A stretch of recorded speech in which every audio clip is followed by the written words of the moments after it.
à tous, à toutes. Nous sommes donc à la vidéo 4, c'est le cours numéro 4, et nous en sommes les obstacles, les épreuves, les trahisons, les difficultés doivent faire grandir le leader, c'est son école. Donc je vous rappelle que nous sommes dans la loi du processus et que nous avons pour modèle Joseph. Donc nous avons vu les 4 phases de la croissance de Joseph dans le leadership. On avait vu que l'expérience, la sagesse et l'humilité, c'était vraiment les qualités indispensables pour devenir un bon leader, sinon ce sera l'échec. Et nous avions vu surtout les 4 phases qu'a connues Joseph aussi, que nous connaissons aussi, et qui quelquefois ne nous font pas trop rire, puisque nous avons cette phase de l'ignorance, la phase du brisement, la phase d'apprendre à reconnaître les opportunités divines, on avait parlé des personnes de faveur, et la phase que l'on aime le plus, la 4e saison, donc la réussite. Donc nous en étions là, et on avait vu que Joseph aurait pu être très très aigri dans les choses de l'esprit, puisqu'il a passé quand même 14 ans en prison, et dire pourquoi mes frères et mes sœurs ils m'ont fait ça. Qu'est-ce qu'on aimerait recevoir une vision, moi j'aimerais ça, recevoir une vision, puis on la partage, puis c'est formidable, on va t'aider à la réaliser et tout, c'est génial et tout, et tout se passe à merveille et tout le monde se met à travailler pour ça et tout. Mais ça ne marche pas du tout comme ça dans la réalité. La réalité, elle est bien tout autre, et bien souvent, et malheureusement, c'est quand nous partageons notre vision, nos visions avec nos proches, avec nos amis, on voit que Satan se sert surtout de nos proches, parce que c'est là qu'il sait qu'il peut nous atteindre en fin de compte. Eh bien, on a plutôt des personnes qui vont, en fin de compte, ne pas être d'accord, dire que c'est que ça, n'importe quoi, comme on l'a vu avec les parents et les frères de Joseph. Donc, nous en étions là. Je vous ai mis Jacques 5, versets 7 à 11. Je ne sais pas si vous avez ce verset-là. Jacques 5. Oui, c'est à la oui, j'ai pas tout modifié. Jacques 5, versets 7 à 11. Il est dit, prenez donc patience, mes frères, jusqu'à l'avènement du Seigneur. Le cultivateur attend le précieux fruit de la terre.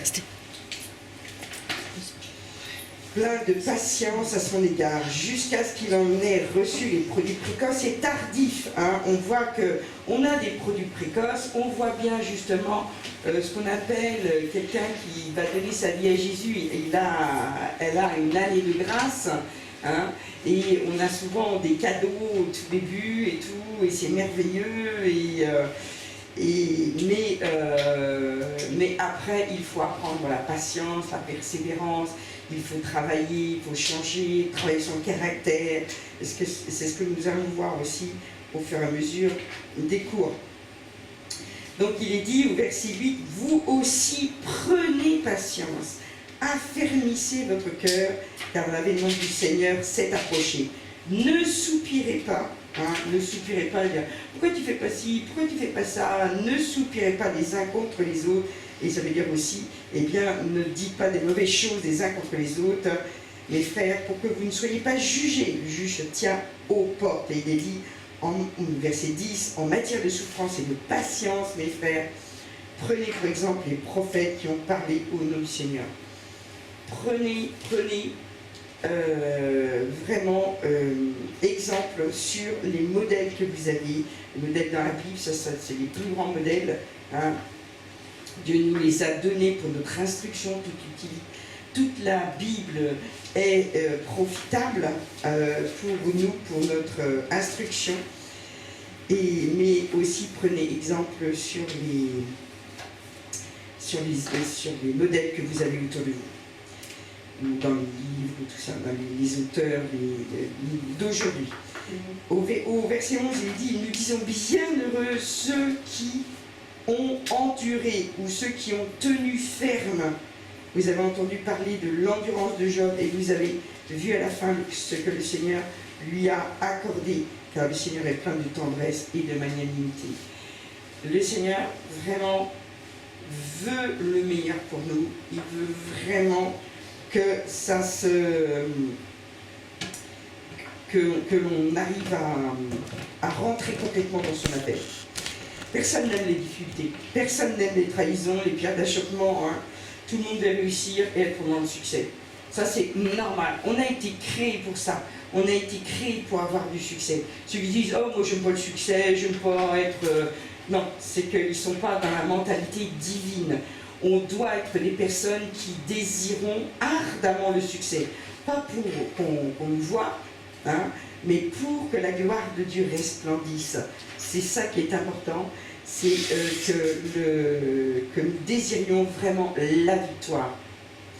Mais pour cela, il va falloir travailler. On a vu que le leadership, c'est un processus et que ce processus, eh bien, il est obligatoire. Hein.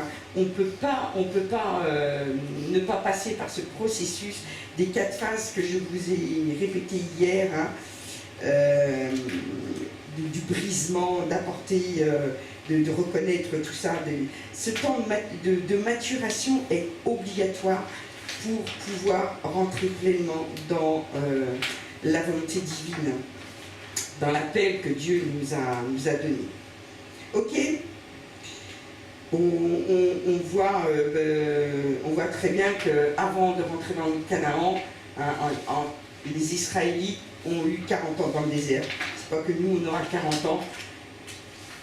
On aura le temps qu'on veut bien se laisser former. C'est toujours la même chose. Plus vous êtes rebelle, moins vous obéissez, et plus le désert sera long.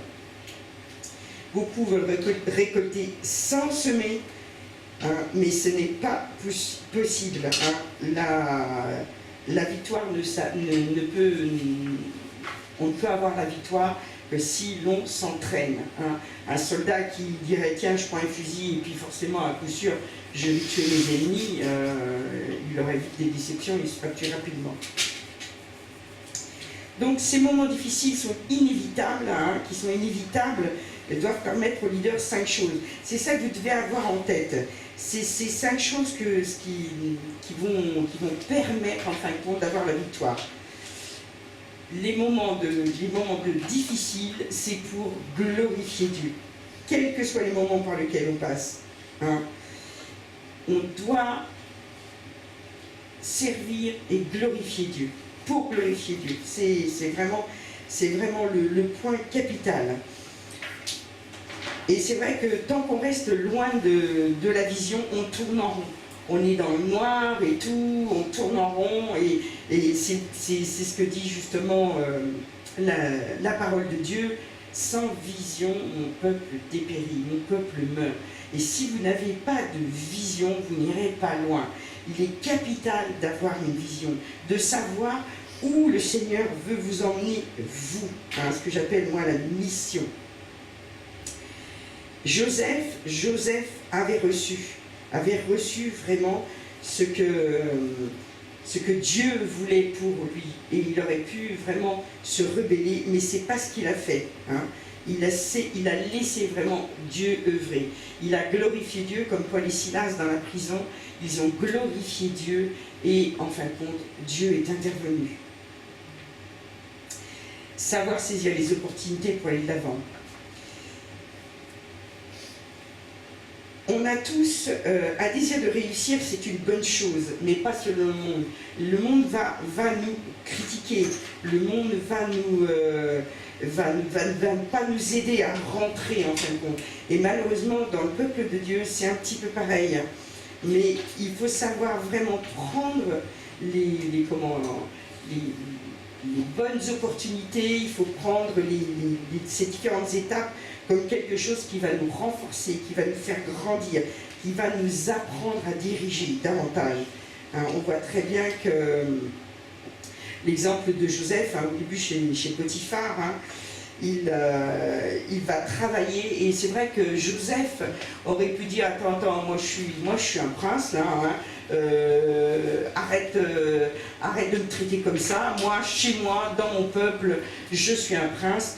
Et certainement que Joseph était servi, il disait, allez, apportez-moi un café s'il vous plaît, apportez-moi ceci, apportez-moi cela. Joseph était quelqu'un qui avait l'habitude d'être servi. Et là, en fin de compte, chez Potiphar, il se retrouve comme le serviteur. Hein, il aurait pu dire, tu vas voir, mon père il va arriver, tu vas voir ce qu'il va te faire, Potiphar. Non. C'est pas comme ça qu'il a réagi. Il a compris que le plan de Dieu passait par là. Et il a compris, en fin de compte, que Potiphar était une opportunité pour lui pour grandir dans son leadership. Et ensuite, on voit Joseph, justement, qui était ce petit garçon de bonne famille, et bien, on le voit devenir le plus grand des plus grands. Alors, le troisième point, c'est développer l'intégrité. L'intégrité, on en parle beaucoup. L'intégrité, la fidélité, l'obéissance, on en parle beaucoup. Et c'est quelque chose vraiment d'important. Et on voit aussi que l'intégrité avec l'argent. Joseph aussi, il n'a pas été intègre que seulement avec l'argent, mais il a été intègre aussi avec la femme de Potiphar. Il a vraiment été intègre. Donc, il est important aussi de faire ce que l'on dit avec l'argent, afin qu'on ne dise pas les choses et puis après on ne le fasse pas. Si par exemple on dit bon écoutez on va faire telle et telle chose et tout, et puis on fait un appel aux dons, vous avez tous plus ou moins entendu cet appel aux dons par exemple pour enseignement.com. Et ils ont pris soin après de nous montrer au fur et à mesure l'avancement des travaux, l'avancement des dépenses, qu'est-ce qu'on a fait avec cet argent-là, combien de personnes l'ont donné, qu'est-ce qui s'est passé, et on voit déjà les résultats. Ça a été assez rapide dès qu'ils ont eu les locaux, on a vu en ligne rapidement les vidéos, par exemple, pasteur j'ai une question, ou des choses comme ça. Et ça a été vraiment très rapide. On sait qu'aujourd'hui aussi les studios de télévision sont en finition et on est au courant de ce qui se passe. Donc l'intégrité avec l'argent, c'est surtout en France, l'argent c'est quelque chose de vraiment hyper important et on ne doit pas faire n'importe quoi avec l'argent et on doit faire surtout ce que l'on dit. Alors en France par contre, il y a beaucoup de promesses et c'est pour ça qu'aujourd'hui les gens n'ont plus confiance dans les hommes politiques parce qu'ils disent des tas de choses et puis en fin de compte ils ne disent pas ils ne font pas ce qu'ils ont dit et en fin de compte on n'a plus confiance et on voit au fur et à mesure des élections, je regardais encore hier que les taux de participation ont encore baissé parce qu'on ne croit plus du tout dans ces discours électoraux et malheureusement ce sont ceux qui ont encore de la voix qui vont gagner le plus d'électeurs. Nous, on doit vraiment ouvrir la bouche, mais ouvrir la bouche avec intégrité. C'est capital. C'est comme de respecter le code de la route quand il n'y a pas de radar, quand il n'y a pas de flics à l'horizon, et c'est comme aussi de travailler quand le patron n'est pas là, de bien faire les choses, dire oh le patron n'est pas là, on ne va pas travailler. J'ai connu moi des endroits, j'étais horrifiée, ils faisaient semblant de faire des heures et des heures et des heures. Mais quand les patrons n'étaient pas là, c'était vraiment c'était pas le bavardage, les pauses café, enfin bon. Et dès qu'il arrivait, ça passait dans tous les bureaux. Et tout le monde se mettait à bosser, il faisait comme s'ils étaient surchargés de boulot. Non, c'est pas comme ça qu'on doit travailler. On doit toujours travailler pour le Seigneur, et le Seigneur, lui, il voit tout. Je vais vous raconter cette petite histoire d'un Australien qui était illettré à 25 ans et il s'est converti avec Billy Graham. Et quand il s'est converti, il s'est dit, il faut que je puisse lire la Bible. Ben oui, mais il ne savait pas du tout lire. Et ce qu'il a fait, il voulait devenir vraiment un serviteur zélé. Et ce qu'il a fait, il a mis des dictionnaires partout, dans toutes les pièces. Et il demandait toujours, c'est quoi ce mot-là, ça veut dire quoi, et il était convaincu que c'était quelque chose de très très important. Et c'est sa femme qui, elle, savait lire, qui lui a appris à lire. Et il s'est mis à apprendre plein de livres, des livres de Shakespeare, des livres de Molière, des livres. Il a appris plein de livres par cœur et il croyait que tout le monde faisait la même chose, que tous les gens qui savaient lire pouvaient citer Shakespeare sans problème. Il a découvert avec stupéfaction que ce n'était pas le cas. C'était pas le cas, et donc il était très très étonné que les autres avaient à portée de main en fin de compte tout ce savoir et qu'ils ne l'utilisaient pas. Donc ensuite il a ouvert une entreprise, hein, et puis mais comme il n'était pas encore, il manquait d'expérience en fin de compte, il n'a pas réussi.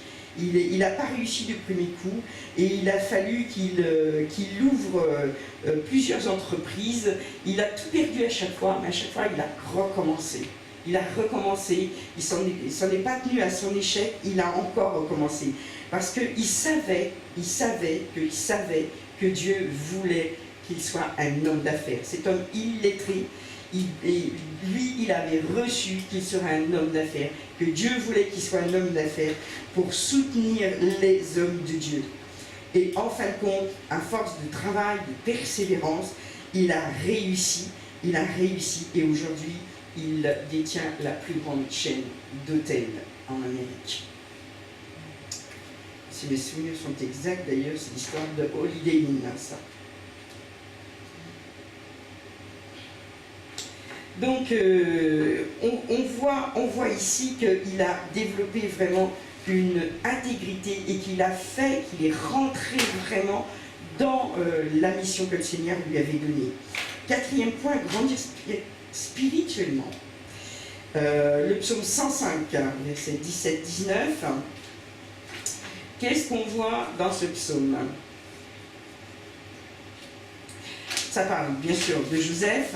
Il envoya en avant d'eux un homme. Joseph fut vendu comme esclave. On serra ses pieds dans les entraves, on le mit au fer.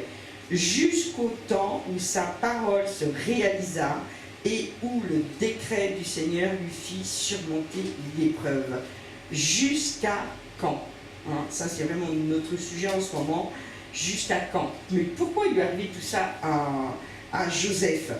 Pour qu'il puisse devenir le plus grand après le Pharaon, pour qu'il puisse, surtout, comme je vous le disais l'autre jour, qu'il puisse être l'instrument de Dieu pour la famille, pour sa famille, hein, pour vraiment les fils d'Israël, hein, parce que n'oubliez pas que Joseph est une des tribus d'Israël, hein, et qu'il est le premier-né de Rachel,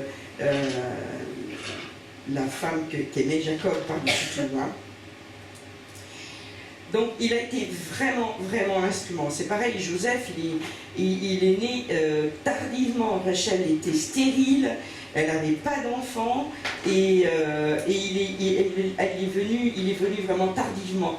On aurait pu dire, mais pourquoi Rachel n'a pas eu d'enfant avant?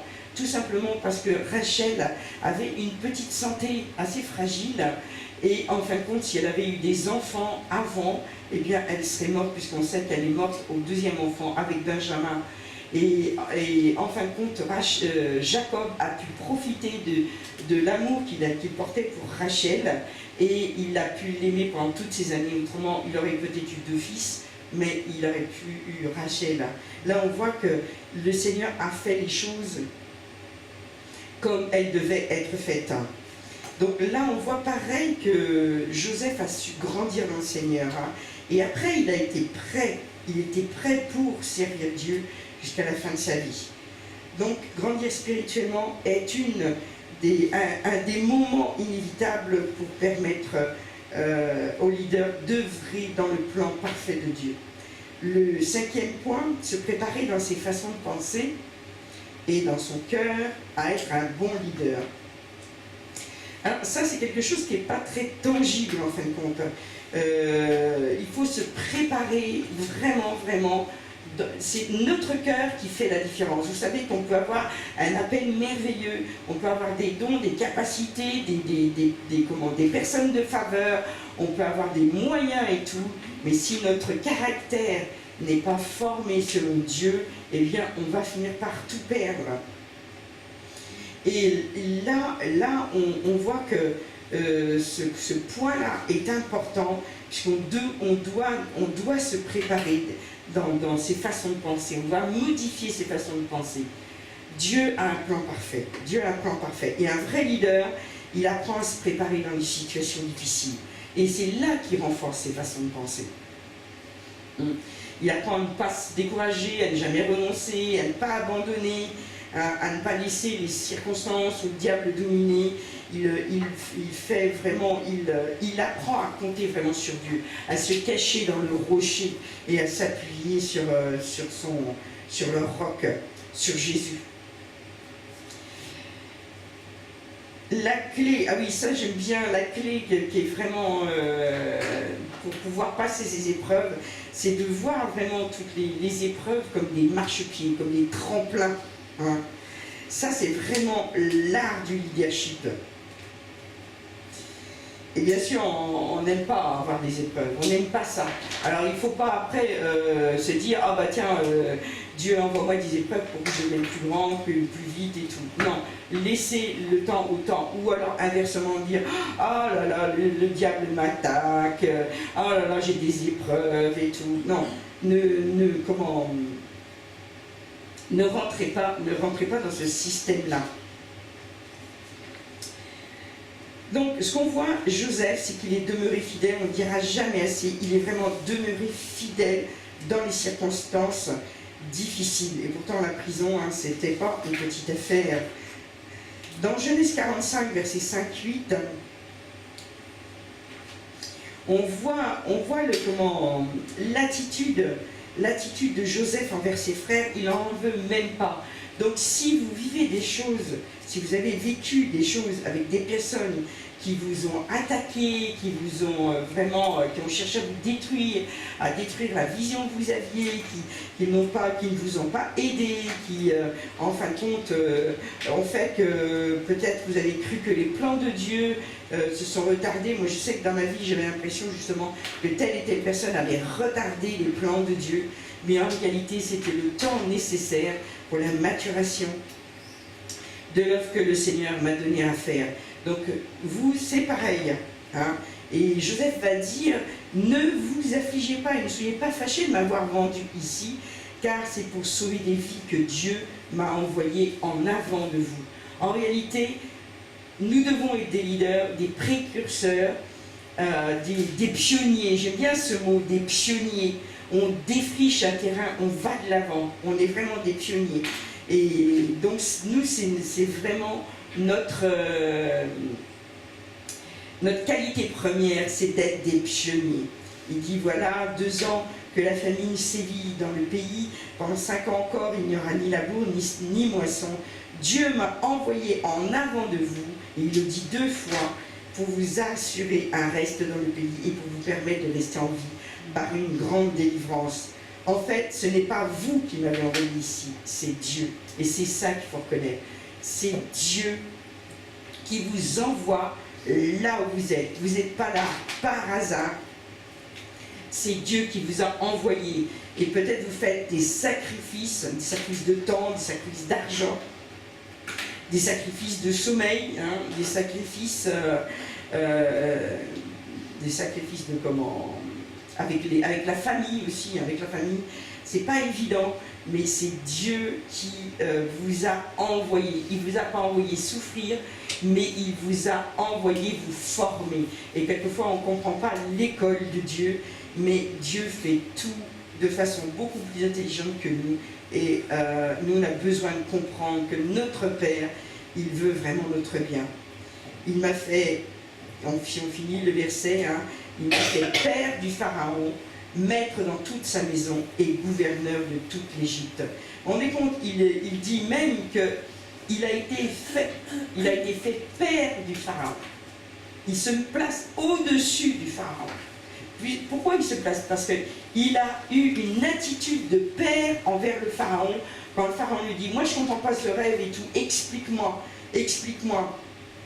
Et en fin de compte, il lui a dit, voilà, ton rêve veut dire ça, tu vas faire ci, tu vas faire ça. Il s'est posé en qualité de père. Vous voyez, il n'a pas voulu se dire, oh, Pharaon, tu te débrouilles, hein, c'est pas mon problème et tout. Non, il a fait vraiment en qualité de père. Et comme je le disais, il n'a pas dit, bah, maintenant je te donne la solution, à toi de te débrouiller, moi je ne rentre pas là-dedans, moi je ne suis pas ton intendant. Non, non, non, non. Le Pharaon lui a proposé, il a dit, bah, maintenant fais ce que tu viens de me dire. Et Joseph, il a dit oui.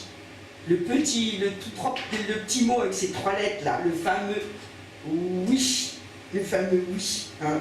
Donc, quelquefois, même si vous ne voyez pas comment faire, parce que moi j'imagine Joseph devant l'ampleur de ses tâches, mais comment il va y avoir, oui, des années d'abondance, et puis après des années de famine. Il dit, comment je vais faire? Comment je vais faire? Mais attends, mais moi je suis pas... il était simplement serviteur dans la maison de Potiphar. Il n'était pas un ingénieur en économie. Hein? Donc vraiment là on voit que si Pharaon me propose ça, moi je dis oui et Dieu me donnera les solutions. Et on voit que Joseph compte sur Dieu pour vraiment avoir. Et c'est vrai que c'est hier, ça faisait 2 jours que j'arrivais pas à remettre la main sur un petit ampli que j'ai pour mon micro ordinateur, et j'avais cherché partout, je me suis dit il a dû tomber sous le lit ou je sais pas où j'ai dû le laisser au bureau, ou j'ai dû le ranger ailleurs, et en fin de compte j'ai dit Seigneur, j'en ai vraiment besoin, il faut vraiment que je le retrouve, quoi. Et instantanément j'ai vu l'image de mon ampli. C'est une petite barrette qui n'est pas très longue et qui ressemble à une grande trousse en fin de compte. et je l'ai vue exactement à l'endroit où elle était. Et j'ai été regarder et je l'ai vue. Je dis, ah oui, quand même. Je dis, Seigneur, vraiment, tu nous donnes les choses, tu nous donnes des images. C'est comme ça que le Seigneur me fait. Et c'est comme ça qu'on doit apprendre à écouter l'Esprit. Hein. Plus on va écouter l'Esprit de Dieu, plus on saura aller clairement dans l'endroit où il veut nous emmener. Donc nous devons vraiment reconnaître l'école du Seigneur pour nous. Hein. Mais c'est vraiment dans le milieu hostile que l'on grandira le plus. Et trop de gens n'acceptent pas les difficultés. Ils disent non, non, moi je veux pas les difficultés et tout. C'est pas de les réclamer, hein, mais ils ne les acceptent pas. Ils disent non, non, non, moi je veux pas faire ça et tout. Ça donne trop de travail, ça va me prendre trop de temps, ça va me coûter trop cher. Non, non, trop de fatigue et tout. Et puis ça va servir à quoi d'abord? Ça, je l'ai entendu aussi. Ça va servir à quoi, hein? Pourquoi je ferai ça? Donc, sachez que c'est l'école de Dieu et que Dieu veut vraiment vous amener vraiment dans une position où vous pourrez servir pour l'utilité commune. Beaucoup aussi, j'ai entendu ça, mais à quoi ça sert? Moi, j'ai ma petite vie, j'ai ma famille, il faut s'occuper de sa famille, et c'est biblique. Il faut s'occuper de sa famille, il faut s'occuper de son travail et tout, il faut faire...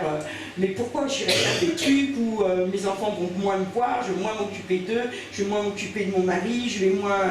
où je serai peut-être moins performante, plus absente au travail. Pourquoi je dois prendre des jours pour aller dans un séminaire, hein? Pourquoi?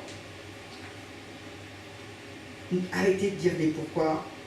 Si le Seigneur vous conduit à aller à tel endroit, allez-y. Si le Seigneur vous demande telle chose, faites-le.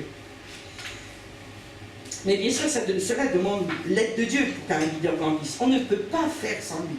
On fait avec lui. N'oubliez pas, nous sommes co-ouvriers. Hein? Tous les grands leaders c'est Dieu qui les a ordonnés. C'est sûr qu'on est tous leaders, mais il y en a des plus grands. Et on n'a pas à dire ah, pourquoi lui. On a l'impression que les grands leaders, ils ont réussi comme ça. Ils ont pas travaillé plus que nous et qu'ils ont eu vraiment toutes les choses et tout. Non. Dieu voit le cœur. Dieu voit le cœur. Et c'est parce qu'il voit le cœur, c'est parce qu'il voit le travail que Dieu donne de plus en plus à la personne. Mais il faut tenir, on travaille dans l'obscurité, on est inconnu pendant des années et tout, et c'est là que Dieu vraiment nous forme, nous prépare, et après va nous élever. Et après, on a vraiment une promotion divine.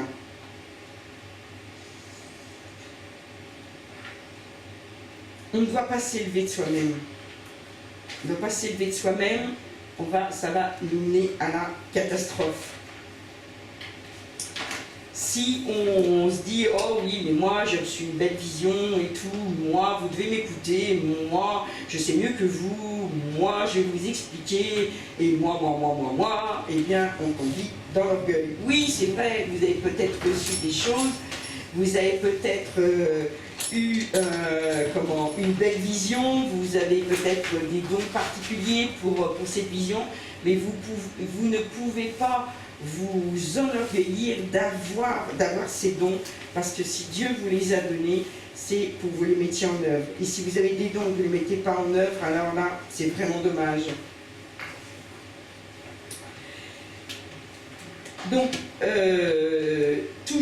toujours exercer ce principe que c'est Dieu qui va vous aider à grandir. Vous allez vraiment vous mettre à sa volonté, à ses pensées. On ne va pas dépendre, et on voit le cas justement quand il va être avec les chansons et le panetier. Eh bien, Joseph aurait pu se dire, ah bah tiens, les chansons, il a eu la vie sauve et tout, donc je suis dans sa faveur, il va parler de moi au pharaon, je vais pouvoir sortir de la prison et tout. Et non, c'est pas ce qu'il a fait, c'est pas ce qu'il a fait.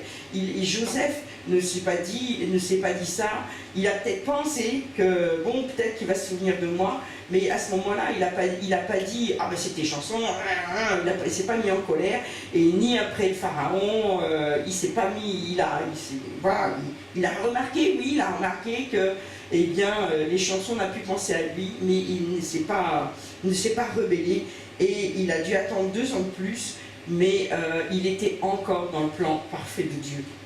Dieu sait mieux que nous quand nous pouvons être élevés.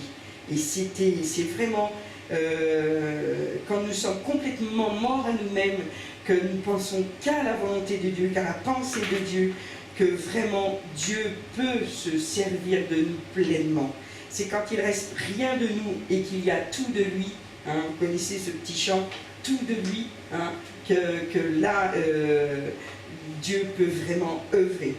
En conclusion, on voit que la vie de Joseph, eh bien, elle est vraiment remplie de leçons dans le leadership. Je vous encourage à relire l'histoire de Joseph. Vous avez des références bibliques pour voir comment petit à petit Joseph, en fin de compte, est rentré dans ce temps et qui s'est laissé diriger et qu'il a compris les principes divins, qui l'a amené à un parfait développement, en fin de compte, de l'œuvre de Dieu. Joseph avait peut-être un potentiel, mais c'est Dieu qui l'a formé pour aller plus loin.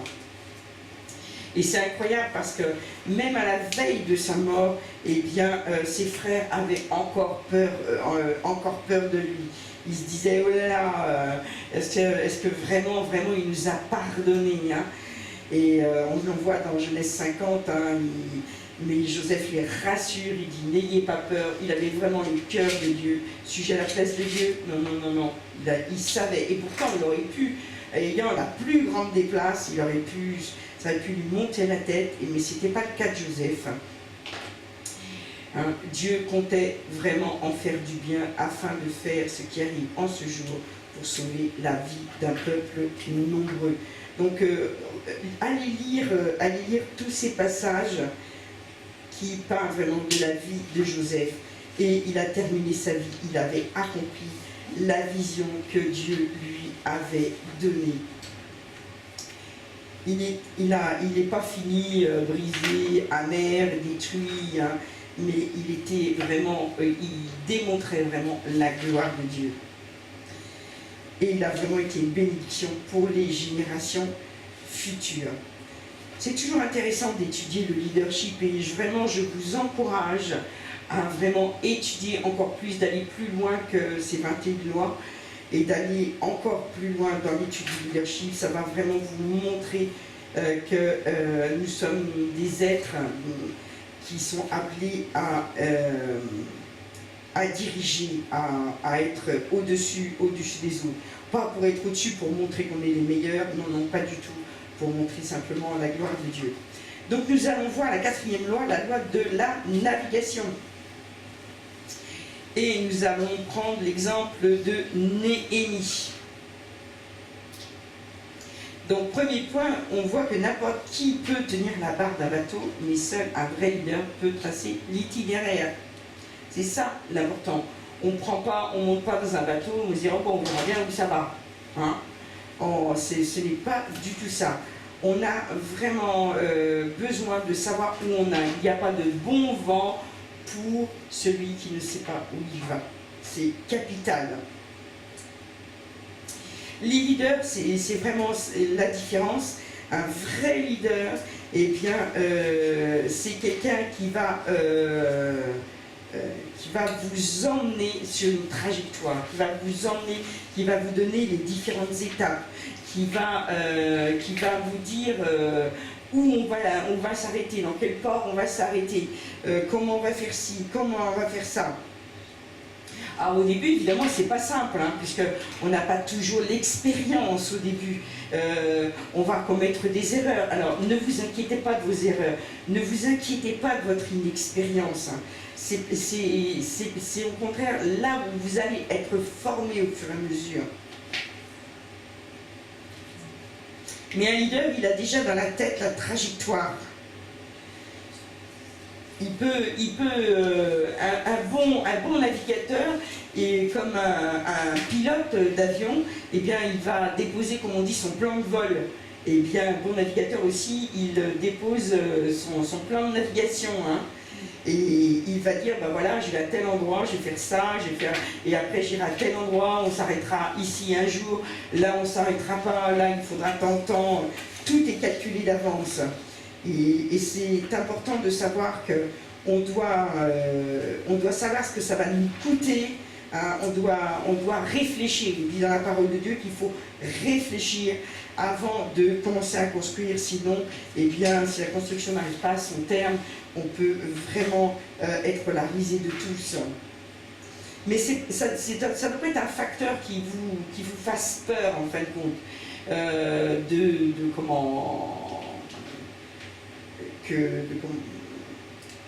de voir l'enjeu où vous allez. Hein, dire oh là là, non, c'est vraiment trop important et tout, moi comment je vais faire ça et tout. Non, ça ne doit pas vous faire peur.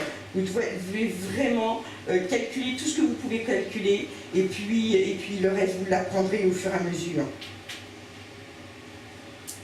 Et les bons navigateurs sont capables d'emmener vraiment leur équipage n'importe où. Alors on va aller voir Néhémie, dans Néhémie 1. Alors bon, il y a beaucoup à lire, hein, vous avez beaucoup de références. Je vais vous extraire simplement quelques passages dans Néhémie 1 par exemple.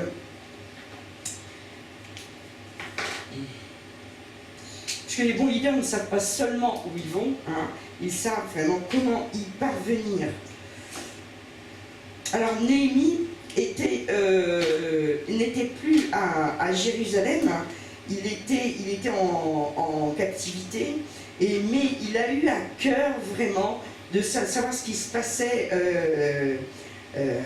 à Jérusalem. Il voulait vraiment savoir comment se comportait le peuple de Dieu.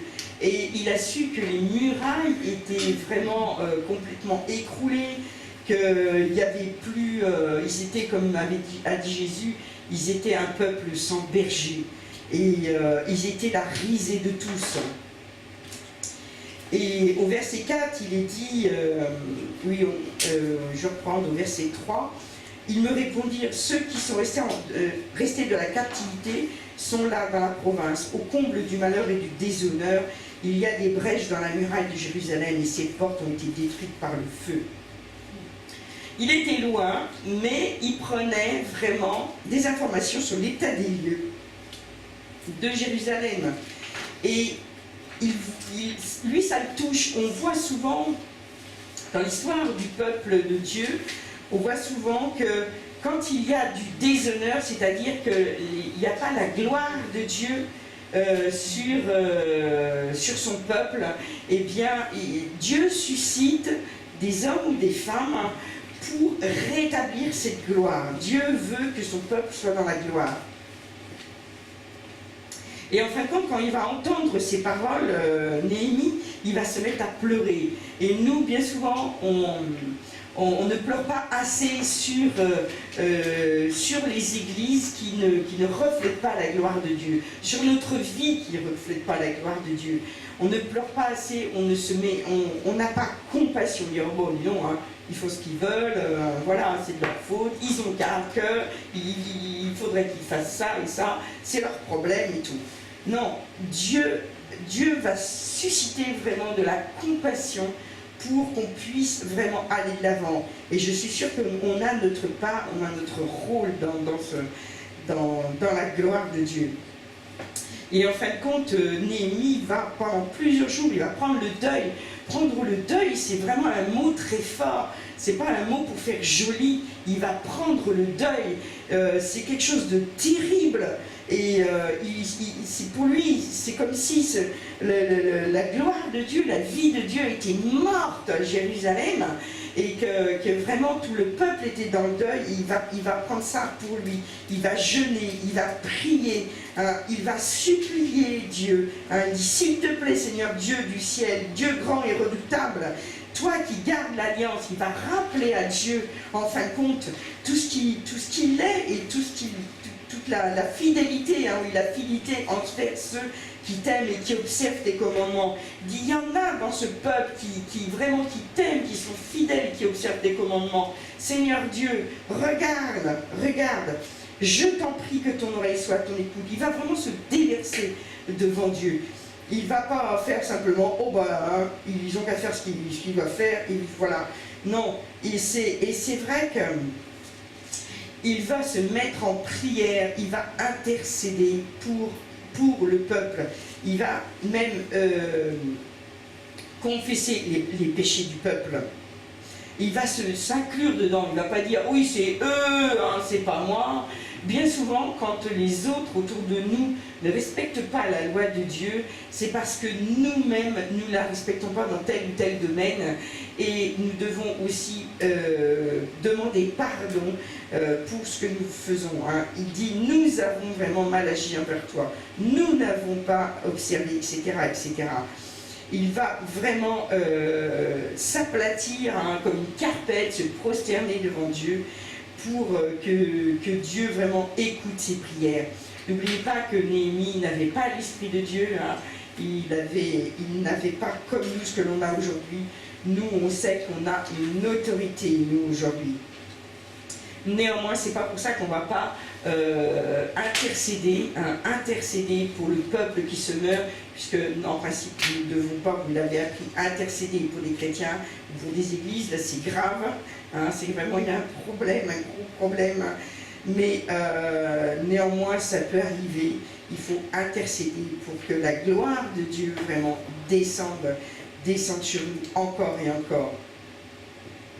Et il demande, donne-moi aujourd'hui de réussir, accorde-moi la compassion de cet homme. En fait, ce que Néhémie demande, il ne dit pas, fais un miracle, rétablis tout, suscite des hommes et tout. Il dit non, il dit, tu m'as mis ça à cœur, moi j'ai vraiment quelque chose là que ça ne va pas et tout. Il dit, je suis là en dehors de Jérusalem, je peux pas être sur place et tout. Fait que j'ai la compassion de mon... Parce qu'il est en captivité, lui aussi. Fait que j'ai la compassion de mon maître pour pouvoir aller à Jérusalem. Et Néhémie va faire quelque chose que aucun autre leader n'aura fait dans la Bible avant lui, ni après d'ailleurs. Il va avoir vraiment cette capacité, cette intelligence, parce qu'il est en connexion vraiment avec Dieu, pour reconstruire la muraille en seulement 52 jours, ce qui est très très impressionnant. Surtout à l'époque, à cette époque-là, 52 jours, à peine 2 mois, avec tous les dégâts qu'il y avait, les portes étaient brûlées et tout. On ne taille pas une porte, on ne fait pas la commande sur internet, je veux une porte de telle hauteur, telle dimension et tout, livrez-moi ça avec un camion. Non, non, c'est pas comme ça que ça se passe, pas du tout. Hein. Et donc il va avoir vraiment, vous pourrez lire hein, dans Néhémie 2 toute l'histoire, où ça va vraiment se voir sur lui, il va vraiment avoir une attitude triste. Et il faut croire que ça devait être quelqu'un de joyeux, parce que tout de suite son maître va le remarquer. Et ça devait être quelqu'un qui vraiment glorifiait Dieu et était vraiment dans la louange. Que là, il lui dit, ah bah, qu'est-ce qui t'arrive? T'as le visage tout triste. Qu'est-ce qui t'arrive? On voit ça en verset 2. Hein. Et en fin de compte, si tu n'es pas pourtant malade, hein, ça ne peut être qu'une tristesse de cœur. Alors, ça peut être que ça. Et en fin de compte, Néhémie va lui dire ce qui lui tient à cœur. Hein.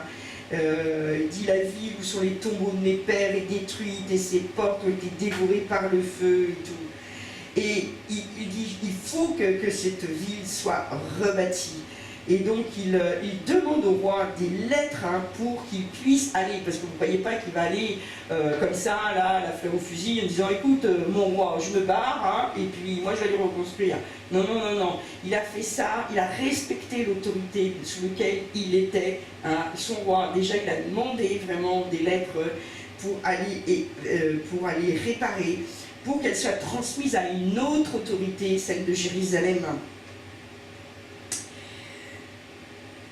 Et pour qu'il fournisse aussi les bois de charpente et tout, pour qu'il puisse avoir les matériaux. Parce qu'il dit, c'est pas avec mes petits deniers, il s'est pas dit, ah là là, il faut que, c'est impossible, je ne pourrais pas faire. Non, il a touché les personnes de faveur pour qu'ils puissent vraiment reconstruire. Et ce que l'on voit, c'est qu'il a vraiment tout préparé, il a vraiment tout organisé. Et il a fait des équipes de jour, des équipes de nuit, des équipes après aussi, il travaillait avec eux aussi, on verra ça dans une autre loi. Il ne s'est pas, s'est pas dit, attends, moi je vais vous dire ce qu'il faut faire et puis vous allez faire, quand ce sera fini vous me direz. Non, non, il n'a pas fait ça.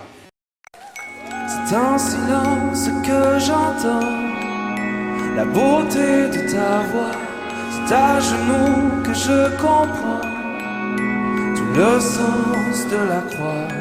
Mon Dieu reste vivant, son regard est sur moi, je ne crains rien.